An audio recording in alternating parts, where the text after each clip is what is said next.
It's gotta be Beam. Hello, dear viewer. Do you also hear it? If you listen closely, you can probably hear it too. Yes, it is the wonderful sound of the oncoming freight train of the next big star citizenship and the buzz of speculation surrounding it. I am no better. Our battle will be legendary. What is Battlecruiser? The Battlecruiser goes as far back as the $17 million stretch goal. At least the class of ship was announced back then, but not the ship in and of itself, to be accurate. And it is also a reference to the biggest Star Citizen and Chris Roberts fan ever, Sir Derek Smart, who is famous for his own epic space game project, Battlecruiser 3000 AD, which during the 90s famously went super well. It is stated to be the last of the concept ships we shall see in Star Citizen. Alas, I disagree with this course of action, but I will add more to that point later. But this ship is probably going to be revealed around the upcoming Invictus launch week, probably this year in 2026. Why did you make me do this? But my word, we must say, whom shall bear the mantle to create this potential behemoth for the masses? The main contenders for manufacturers as I see it are Aegis, RSI and Anvil. But I would probably favor RSI and Anvil more heavily because Aegis is getting its big ship, that being the Javelin, likely to be released around the same time as Squadron 42. RSI also has the Polaris and the Bengal in its lineup, which strengthens that the Battlecruiser could be the cucked Bengal we see in Squadron 42's gameplay reveal. But as stated, it does still have the Polaris and the Perseus. Even though they have appeared to tease that we will one day be able to craft a Bengal, I think this is good, but selling it would be a bad idea, if not terrible. He says it's a bad idea. What's a bad idea? What was that? That's a Tyrannosaurus. I don't think so. It sounds bigger. No one can stop this plane. Because this ship is too large, and this ship would quickly become a symbol against the game. Why? Because we've already seen the reactions that people outside of the community has had against the vast sums of money to buy some of these ships. So a ship of the Bengal scale, what wouldn't that ship cost? Probably $10,000. Look at it compared to the Javelin, which was already controversial. This would potentially cost a significant portion of, or the entirety of some people's entire yearly income. What? No money? Yeah. Thusly, I think RSI is disqualified and off the table when it comes to any new concept, because it simply would not make any sense for this manufacturer to get yet another massive vessel under its belt. The only reason I can think of is to inflate the ego of our dear leader. This, of course, leaves a perfect hole for an annual ship to fill, because it is one of the main military of the big three of the most militaristic of the ship manufacturers. So I believe there is a strong case for CIG to make an Anvil battlecruiser, both to diversify the big fishies and also the lore reason that Anvil Aerospace wishes to muscle into RSI's and Aegis dominance in the large ship sphere. It is like I suddenly heard a million Javelin owners cry out in pain all at once, as they realize they will no longer hold the biggest stick. I have seen some speculation as to what this ship may or may not be, with a strong, at least based on community sentiment, that it could be a variant of the Bengal, with several having of course been on display during the 2024 Squadron 42 prologue demo. There are the escort carriers, the regular carriers, and the big pew-pews, but I'd consider these to be a bit too large. And also I've seen it mentioned that the Battlecruiser will be the last, or one of the last concept ships. So this would go against that. You see, a concept would be more like a pen and paper thing with a, JPEG, as we like to say. But these ships are actually existing assets, so not much of a concept for us to buy.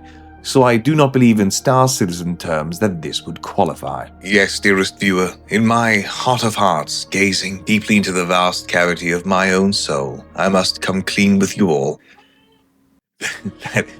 I am sadly a bit of a Pegasus stan. Yes, I'm one of those morons that holds on to the twinkle of hope that we may one day witness this holy beast in game. Let a man dream, kitty. But merely to reiterate, it is my belief that the manufacturer of this sizable vessel will indeed be that of Anvil Aerospace. But do not quote me on this, because if I am wrong, I will deny having ever said this. But speaking of size... And it's a matter of size. You see, one of the interesting points about our beloved Star Citizen space universe is that it's not super duper clear on the size differences between the different ship classes. I have always looked to Mass Effect as a stellar example of clarity when it comes to ship sizes, roles, and capabilities. You have everything from fighters, corvettes, frigates, cruisers, and dreadnoughts clearly defined to us so we can easily understand what we're looking at. But with Star Citizen, it appears to still be rather unclear, which is a rather smart move by CIG to not tie themselves down too much with such constraints. But it can of course leave us scratching our head parts as to what they are thinking. I would assume that due to it being called a Battlecruiser, it would be larger than the Javelin, which sits pretty at 480 meters, and smaller than a Bengal carrier at 990 meters. According to the Oldpedia, the global encyclopedia that anyone can edit, a battlecruiser in real life was a ship that was similar in cost and role as a battleship, but varied in ship armor, armament, and characteristics, meaning it was generally lighter, but I doubt we'd see something nearing the size of a Bengal. Personally, I have a hard time believing there is any reason to try and fit a ship between a Javelin and a Bengal. In real life, sure, absolutely, but in this game, holy crap. Taking inspiration from real life again, destroyers are smaller than cruisers, but larger than frigates. So this could mean that the battlecruiser could be an up-armored destroyer and be a rival to the Javelin, potentially. But to think of this, the gap between a Javelin and a Bengal is 510 meters.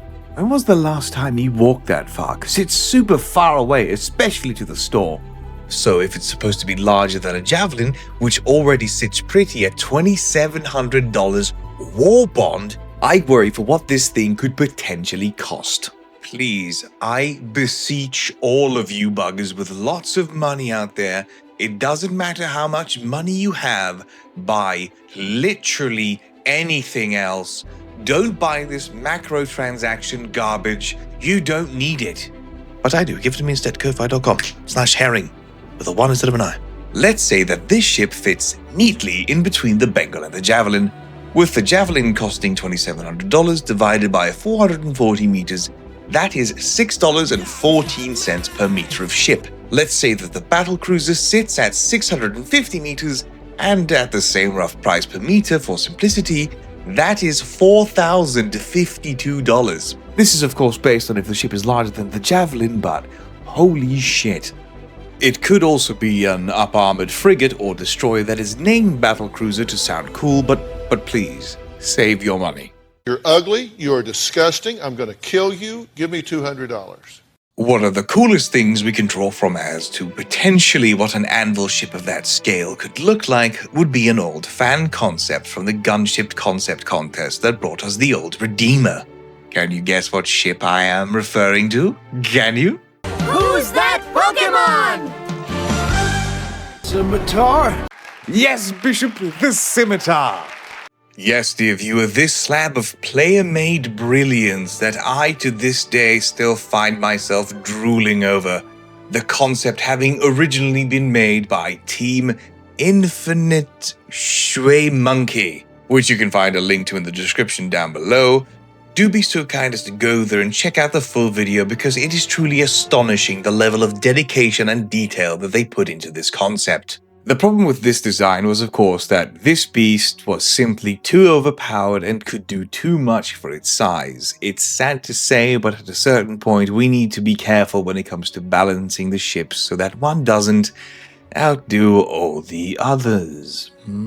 It does, however, look stunning, and it has a design variation that makes it clearly stand out from the Doritos we are currently blessed with. Anvil should of course receive a design that sticks out and sets it apart from the others, as the new kid on the block with a chip on his shoulder. Naturally, this is pure, unadulterated speculation, but I would have personally loved to see this wonderful design scaled up and modernized with the current design linguage of the Anvil line of ships.